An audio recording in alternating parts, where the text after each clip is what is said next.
வணக்கம். நவராத்திரி நவராத்திரி கோலு அப்படிங்கிறது என்னை பொறுத்த வரைக்கும் வருடம் முழுக்க நான் காத்திருக்கிற 10 நாள். ரொம்ப ரொம்ப சந்தோஷமா இருக்கும். இந்த 9 நாளும் பார்த்தா எப்போவும் சாமி பத்தி நினைச்சுக்கிட்டு பூஜை பண்ணிக்கிட்டு இந்த பொம்மை அழகா இருக்கு அந்த பொம்மை அழகா இருக்குன்னு சொல்லிட்டு நான் என்னை மறந்திருக்கிற நாட்கள். இந்த வருஷம் 2015 என்னுடைய கொலுவை பத்தி உங்க எல்லார்கிட்டையும் ஷேர் பண்ணிக்கணும்னு எனக்கு ரொம்ப ஆசையா இருந்தது.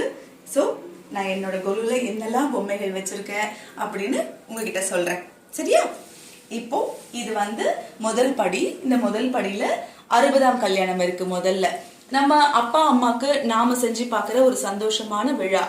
இதுல பாத்தீங்கன்னா பொண்ணு மாப்பிள்ளை, அப்புறம் அப்பாவுடைய தம்பி ஒய்ஃபு, இந்த பக்கம் மாப்பிள்ளை அவங்க ஒய்ஃபு, பையன் பேத்தி எல்லாரும் இருப்பாங்க. இது ஒரு முழு செட். இதுக்கப்புறம் துளசி மாடம் செட்டு. இது பாத்தீங்கன்னா இப்ப யாரும் வீட்டுல துளசி மாடலும் அதிகமா இருக்கிறது இல்ல. ஆனா முன்னாடி காலத்துல எல்லார் வீட்லயுமே கண்டிப்பா துளசி மாடம் இருக்கும். சோ என்னோட கொலுலையும் கண்டிப்பா துளசி மாடம் எப்பவுமே இருக்கும்.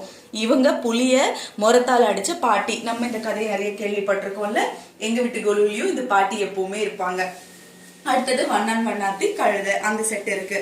அதுக்கப்புறம் இந்த சின்ன குட்டி பொம்மை என்னன்னா காக்கா தண்ணி குடிக்கோல கல்லு போட்டு அந்த பொம்மை. அதுக்கு அடுத்ததா இருக்கிறது பொங்கல் பண்டிகை செட்டு.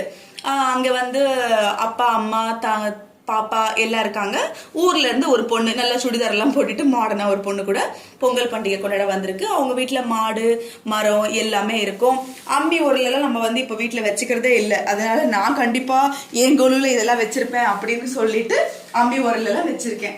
அடுத்தது பிள்ளையார் கோவில். பிள்ளையார் கோவில் என்ன பண்ணுவாங்க, ஊக்கி போடுவாங்க, தலையில இப்படி கொட்டிப்பாங்க. எல்லாருக்கும் பாக்குறதுக்கே ரொம்ப கியூட்டான செட் இது பிள்ளையார் கோவில் செட்டு.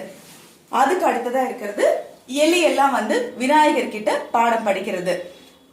இதுவும் நல்லா இருக்கும். பாக்குறதுக்கு ரொம்ப கியூட்டா. வர குழந்தைங்க எல்லாம் கேட்பாங்க, எலி ஸ்கூல் அப்படின்னு சொல்லுவாங்க.